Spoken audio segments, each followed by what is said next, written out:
I gotta admit, I haven't seen the second movie yet.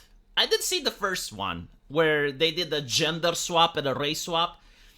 And I gotta say, I don't think it added or removed anything from it. But some idiot working at Hollywood probably got cash for that. Like, there is a chucklehead out there, a plump HR lady, that probably got tens of thousands of dollars for that contribution. Like, they went, you know what this book needs? Race swapping. And she was like, cha-ching! And that money could have been invested for other things. Better special effects, more interesting story, stuff like that. But it's the way that Hollywood works, right? And in order to understand why it works like that, we're looking at the sequel.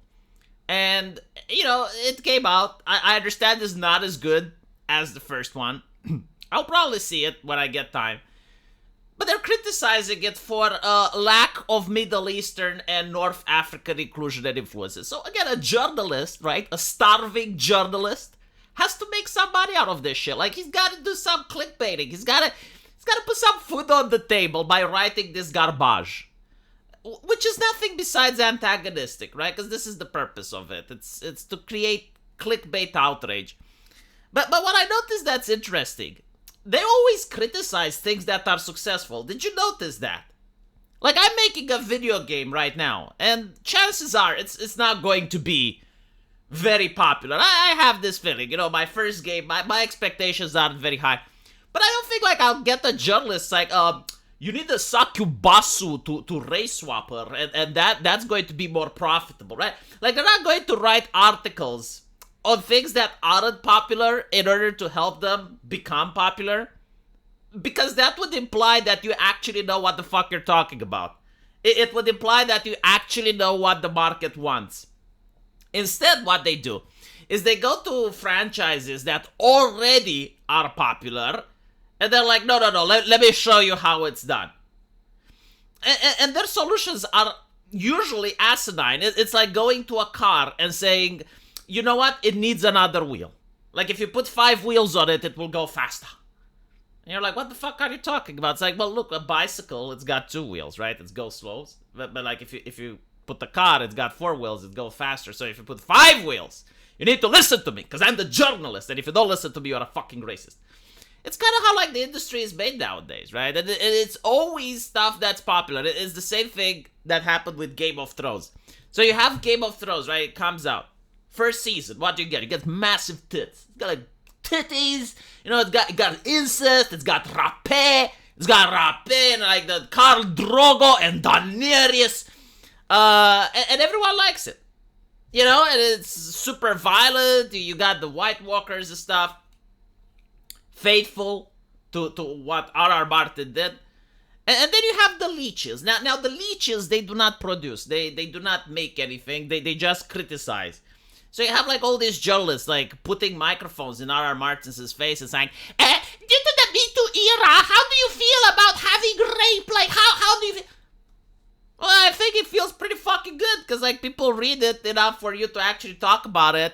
But like, I always wondered, it's like, okay, so because you have liberal Hollywood elites that are absolute perverts and can't keep their dick into their pants and are committing crimes, like sexual abuse, what the fuck does that have to do with George R.R. Martin and anime, right? Like, if that's the case, why can't George R.R. Martin represent a fictional medieval society that is inspired from our society? Because, yeah, like, rape did exist in our world, especially during times of war in the medieval time period. So, like, why can't he have it?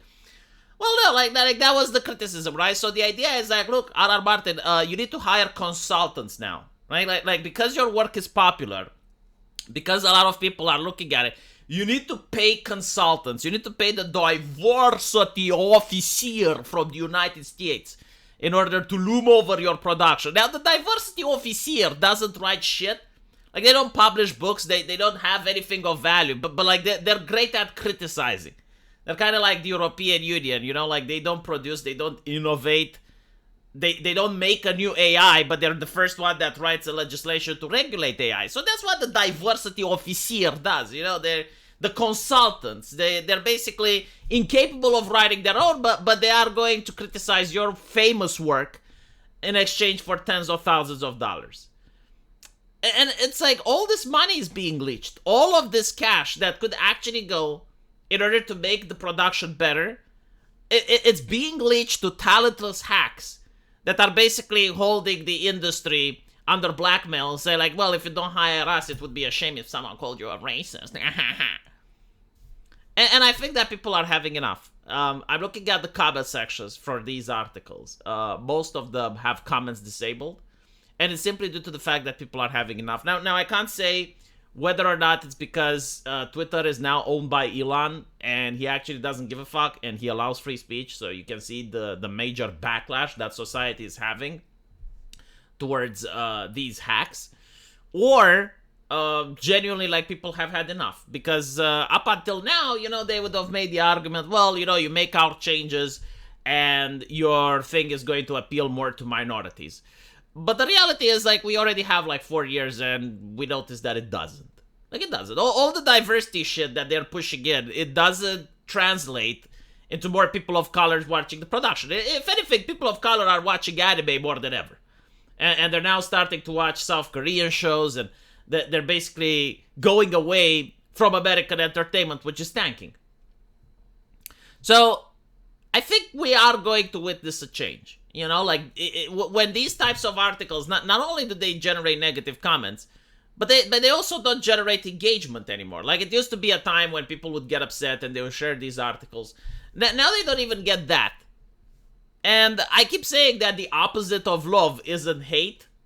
The opposite of love is indifference. And these articles that, again, back in 2016, they used to generate a lot of click, a lot of traffic. Now they don't. Now you just, another one of these. You don't even have to read it. Because you already know the arguments. You already know what they're going to say. And you know that it's false. So people don't even share these around. But it's still interesting from a philosophical perspective, let's put it like this. That all these articles, they only criticize famous movies. Did you notice that? That is what they don't criticize stuff that no one watches. Like, you don't see articles criticizing Forspoken and what it could have done better in order to make it more famous. They don't do that. They don't take movies that flop and say, like, okay, well, this is what you could have done. This is what... No, they take movies that everyone likes. And usually their criticism, why didn't you race swap this? Or why didn't you gender swap that? That is the limit of knowledge, the extent of human wisdom that these critics have. Let me know what you guys think, though. And as usual, I will see you in the comment section.